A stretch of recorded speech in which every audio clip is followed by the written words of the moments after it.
전라도 김제의 젊은이 택성은 오대산 하남선사와 20여 통의 서신을 주고받았다. 3년간이었다. 그 뒤 택성은 갓을 쓰고 도포를 입은 채 오대산으로 찾아든다. 상당한 학문의 경지에 오른 상태에서 구도 열정에 불타던 택성은 의문을 해소하기 위해 당대의 선지식을 찾아왔다. 아내와 일년를 두고 온 탄원은 도의 요체를 깨닫고 귀향할 계획이었다. 그러나 오대사는 다시 보기 어려울 법기를 돌려보내지 않았다. 이 젊은이가 하남에 이어 오대산문을 이끌며 한국 불교의 선교를 회통시킨 단허선사이다. 단허는 일찍이 사서삼경을 중단 없이 외울 만큼 천재였다. 유학에 꽂힌 주역을 공부하고 싶었으나 책을 살 돈이 없었다.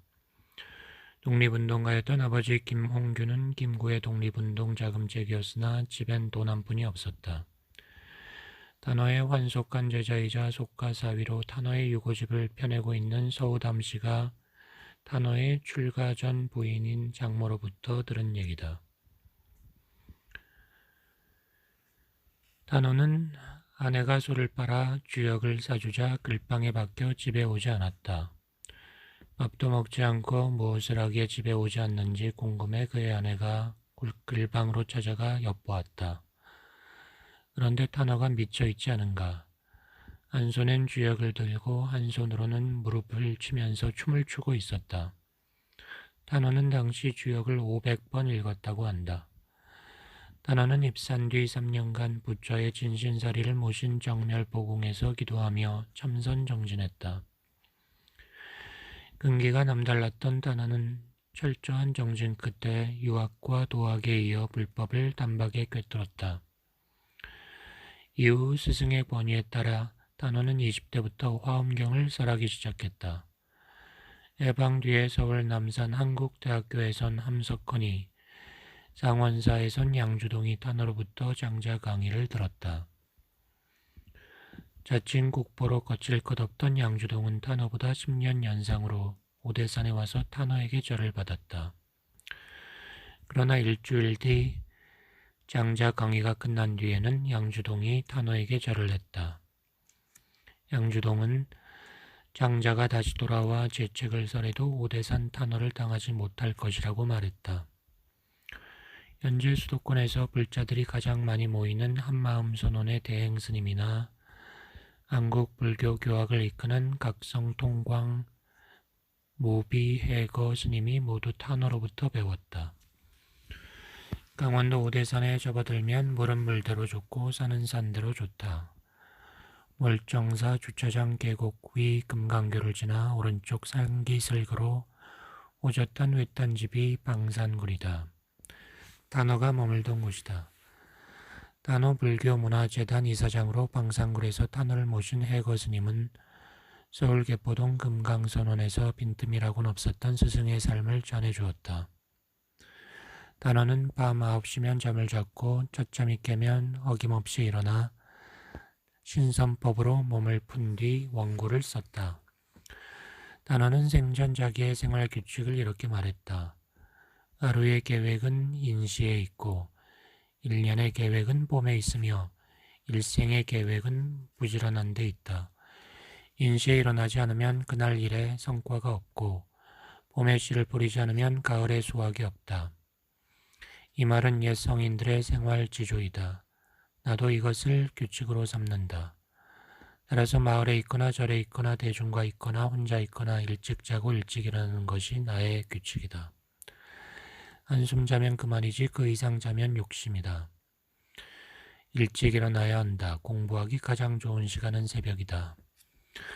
단허가 이런 규칙이 얼마나 철저 있는지는 목격자들이 증언한다. 1960년엔 비구와 대처승 간 분쟁이 극심했다. 월정사에서 다음 날이면 대처승들에게 쫓겨나게 돼 있어 서울에서 청담 숭산 선사가 지원군을 이끌고 왔다. 이들은 단허의 방에 모여 다음 날 절을 지킬 일을 수기했다. 자신이 조실로 있는 절이 다음 날 풍비박산이 될지 모르는데도 단허는 9시가 되자 자리에서 잠을 자기 시작했다. 그리고 모두 쓰러져 잠든 시간에 첫잠이 깨자 일어나 원고를 썼다.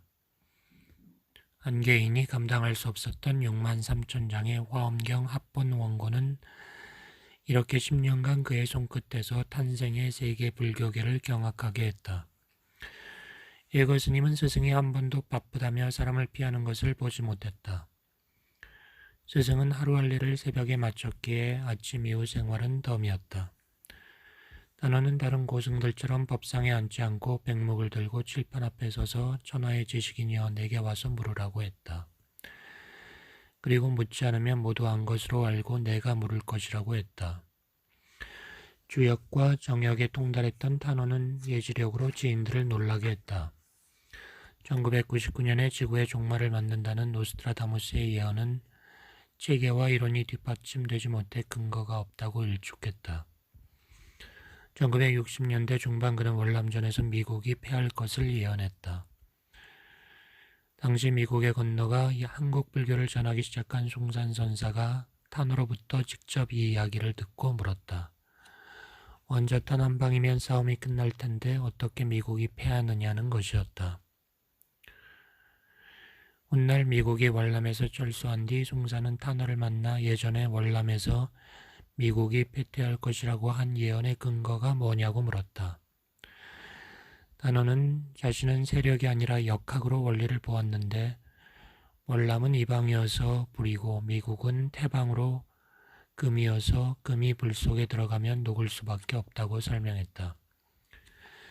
단어는 지구상에서 인류를 파멸로 몰아넣을 세계전쟁은 일어나지 않는 대신 소규모 전쟁들이 일어날 것이라고 예언했다. 그는 지진에 의한 핵폭발이 있게 되는데 이때는 핵보유국들이 많은 피해를 보게 될 것이라고 했다. 남을 죽이려고 하는 자는 먼저 죽고 살리려고 하는 자는 자기도 살고 남도 살린다는 것이었다. 단어는 정력을 근거로 미래에 대한 무시무시한 예언을 내놓았다. 그는 23도 7분가량 기울어진 지구의 축이 바로 세워지는 날을 후천개벽으로 보았다. 여성이 초경을 치른 이후 신체적으로 변화를 겪듯 지구도 초조를 치른 이후 성숙해진다는 것이 후천으로 이후 윤달과 윤날이 없어지고 극한과 극서가 없어져 지구가 거듭난다는 것이다. 그는 지구가 바로 서면서 북극이 녹아 일본 영토는 3분의 2가 침몰하고 우리나라도 동남해안 사방 100리가량이 피해를 입는다고 했다. 대신 서쪽은 융계하면서 우리나라 영토는 2배 이상 늘어날 거라고 예언했다. 그는 후천개벽으로 인해 지구의 60%, 70%가 소멸하는데 한반도는 주축 부분에 있어서 가장 피해를 적게 보며 후천세계의 정교와 더불어 한반도가 지도국이 될 것이라고 예언했다. 성인의 예언은 미래를 만들어 나가는 것이라고 했던가. 단어의 예언을 보면 남을 해치는 자나 해친 나라는 대가를 치르고 남을 돕고 평화를 일구는 이들은 복을 받는 것으로 귀결되니 참으로 오늘 하루의 삶을 엄숙히 돌아보지 않을 수 없게 한다. 방산굴 앞으로 다시 금강교다. 무엇이 과거, 현재, 미래의 다리를 잇는 금강 같은 지혜던가. 현재가 바로 과거요 미래인 이 허공계에서 단어가 웃음 짓고 있지 않은가.